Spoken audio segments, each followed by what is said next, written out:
Hello students of class 11th math बच्चे, जैसे कि मैंने आपको प्रीवियस वीडियो में कोशिएंट रूल के बारे में समझा दिया था। अब आपको प्रोडक्ट रूल भी आता है और कोशिएंट रूल भी आता है। आज हम आपकी एक्सरसाइज 13th जी में से कुछ क्वेश्चन उठाएंगे और प्रोडक्ट रूल और कोशिएंट रूल के वो क्वेश्चन होंगे और उनके ऊपर अप्लाई करके देखेंगे। तो ये 13th जी है आपकी, जिसमें से मैंने आपके 3 से 4 क्वेश्चन जो हैं वो उठाए हैं। ठीक है, इसमें देखो ये है आपका p of x is equal to x minus a into x minus b है और मुझे बोला गया कि इसका डेरिवेटिव निकाल के बताओ। तो डेरिवेटिव जब आप लेते हो तो आप इसको डैश से भी डिनोट कर सकते हो डेरिवेटिव को, और d y upon d x से भी डिनोट कर सकते हो। ठीक है, तो आपने करना क्या है, फर्स्ट फंक्शन को आपने छोड़ देना है, फर्स्ट फंक्शन को छोड़ देना है और सेकंड फंक्शन का आपने डेरिवेटिव लेना है। और जब डेरिवेटिव लेते हो ना, उसको डी अपॉन डी एक्स से डिनोट करते हैं।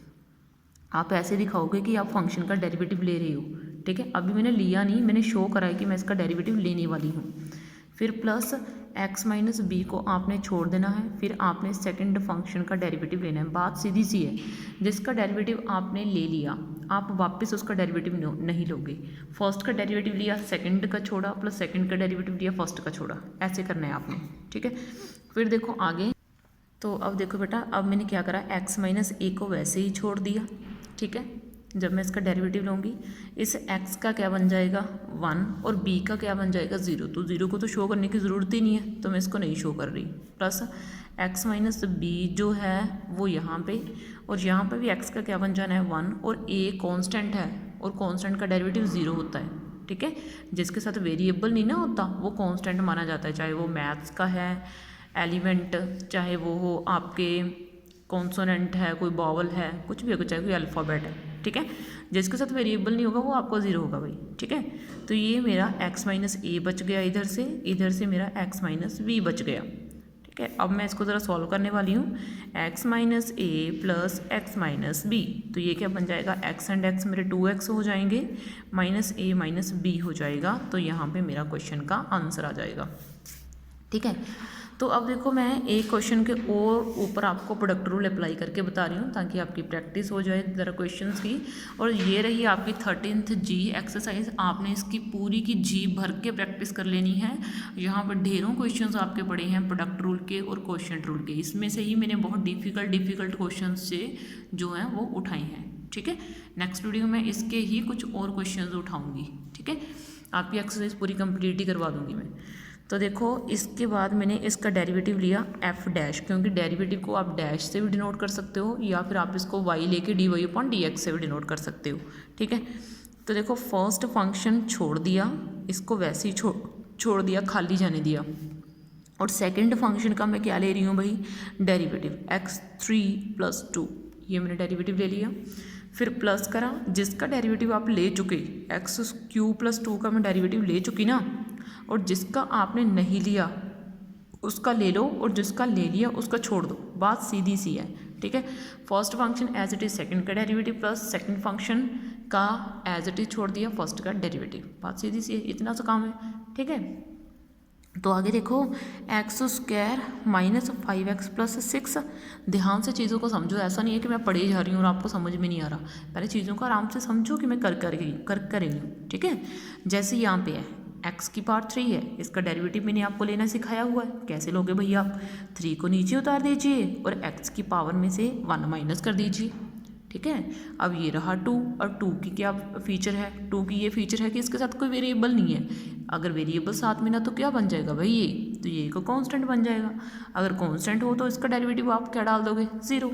ठीक है, तो x3 + 2 एज इट इज़, उसके बाद इसका डेरिवेटिव ले लीजिए। x² का डेरिवेटिव आप क्या लोगे भाई, 2x हो जाएगा, और -5 क्योंकि x का डेरिवेटिव तो 1 होता है ना भाई, और 6 क्योंकि कांस्टेंट है तो इसका डेरिवेटिव आप 0 डाल दीजिए। तो ये क्या बन जाएगा, x² - 5x + 6 which is 3x²। इसको सॉल्व करा और मैंने आगे डाल दिया which is x3 + 2 and 2x - 5। यहाँ तक मैंने इसको करके छोड़ दिया। लेकिन अगर आप कोई बच्चा पूछता है कि मैम क्या हम इसको आगे कर सकते हैं, as you wish, if you want to do then you can. ठीक है, अब देखो बेटा आगे है मेरा थर्ड क्वेश्चन है।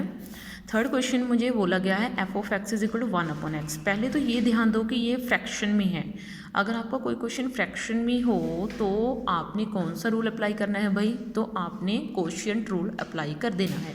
कौन सा रूल भाई, आपने कोशिएंट रूल अप्लाई कर देना है अगर आपका क्वेश्चन किस में हो, फ्रैक्शन में हो। ठीक है, तो एफ ऑफ एक्स का क्या बन जाएगा, एफ डैश एक्स बन जाएगा। और ये डाली आपने फ्रैक्शन, और एक्स का क्या बन जाएगा, नीचे आपका एक्स स्क्वायर बन जाएगा। ठीक है, एक्स का क्या बन जाएगा, एक्स स्क्वायर। और ऊपर आप इसी एक्स को लेके जाओगे, आपने ऊपर लेके जाना है। ठीक है, नोमिनेटर में लेके जाना है, डिनोमिनेटर से उठा के एक्स को लेके गई। और जो आपका ध्यान क्या देना है कि जो ऊपर फंक्शन पड़ा है, ऊपर 1 पड़ा है ना, आप उसका डेरिवेटिव पहले लोगे। जो आप नीचे से ऊपर लेके गए उसका डेरिवेटिव पहले नहीं लेना। मेरी बात समझो, मैं क्या बोल रही हूँ कि जो फंक्शन आप नीचे से ऊपर लेके गए आप उसका डेरिवेटिव पहले नहीं लोगे, पहले जो ऊपर पड़ा है उसका डेरिवेटिव लोगे, फिर बीच में माइनस डाल दोगे क्योंकि कोशिएंट रूल में माइनस लगता है और प्रोडक्ट रूल में आपका प्लस लगता है। फिर जिस फंक्शन का आप डेरिवेटिव ले चुके, 1 का मैं ले चुकी, तो मुझे इसको छोड़ना पड़ेगा। तो अब मुझे सेकंड फंक्शन का डेरिवेटिव चाहिए। है तो प्रोडक्ट रूल की तरह ही, लेकिन फ़र्क दो चीज़ों का है कि एक तो नीचे फंक्शन का स्क्वायर आता है और एक इसमें नेगेटिव पड़ता है। ठीक है, तो एक्स एज इट इज छोड़ दिया, तो ये है आपका 1। तो 1 का डेरिवेटिव क्या हो जाना है भाई, मेरे पास 0। 1 का डेरिवेटिव मेरे पास क्या हो गया, 0। -1 और x का क्या हो जाना है भाई, मेरे पास डेरिवेटिव 1। ठीक है, तो नीचे मैंने क्या डाल दिया भाई, एक्स स्क्वायर, क्योंकि x को 0 से मल्टीप्लाई करा तो ये क्या बन जाएगा मेरा 0, और ये है -1 तो ये मेरा आ जाएगा -1/x²। देखो कितना ईजी क्वेश्चन है। ठीक है, बस चीज़ों को समझने वाली तो बात है। अब देखो ये क्वेश्चन है, आगे मैं इस क्वेश्चन को लेती हूँ ज़रा। ठीक है, तो इसको मैंने डैश डाल दिया। बस क्वेश्चन की तरफ ध्यान मत दो कि मैं क्या कर रही हूँ, क्वेश्चन के मेथड पर ध्यान दो कि मैं मेथड कैसे अप्लाई कर रही हूँ। ठीक है, तो देखो मैं नीचे क्या कर रही हूँ, स्क्वायर कर रही हूँ, ax² + bx + c²। ये लो भाई मैंने स्क्वायर कर दिया। नीचे से ये फंक्शन विदाउट स्क्वायर ऊपर ले जाइए, लो भाई मैं ले गई। अब मुझे क्या करना है, डेरिवेटिव लेना है। किसका लेना है भाई, 1 का। फिर -1 को वैसे ही छोड़ दीजिए और डेरिवेटिव ले लीजिए किसका, जिसका आपने अभी तक नहीं लिया। ओके, तो अब देखो ax² + bx + c को तो वैसे ही छोड़ दिया मैंने, क्योंकि इसका तो मुझे डेरिवेटिव लेना नहीं है ना, ये तो नीचे से ऊपर आया है। जो फंक्शन नीचे से ऊपर आया उसका डेरिवेटिव तो पहले ले ही नहीं सकते। ओके, तो जो फंक्शन ऊपर पड़ा उसको 0 बना दीजिए, तो मैंने 0 बना दिया भाई। अब मेरे पास क्या बच रहा है, अब मेरे पास इसका डेरिवेटिव बच रहा है, तो इसका डेरिवेटिव ले लीजिए। कितना आ जाएगा, 2x + b विच इज़, ठीक है, बिल्कुल simple and easy questions. Okay, अब आपको पता है कि जब आप किसी भी चीज़ को 0 से मल्टीप्लाई कर दोगे, तो मैंने आपको एक ना डायलॉग लर्न करवाया हुआ है, जो शून्य से टकराएगा वो शून्य हो जाएगा। तो ये शून्य हो गया भाई, तो मेरे पास क्या बचा, 2ax + b/ax² + bx + c। ये मेरे पास इसका आंसर आ गया। ठीक है, तो यहाँ तक मैंने आपको करवा दिए। ये क्वेश्चन मैं एक आपकी प्रैक्टिस के लिए छोड़ रही हूँ, इसको ज़रा करना। ठीक है, और इसके साथ साथ मैं आपको 13th जी के कुछ क्वेश्चंस बता रही हूँ। ये आपने very short answer type questions हैं, इनमें से ही मैंने पहले 5 क्वेश्चन जो हैं वो उठा लिए थे और इनको सॉल्व करा था।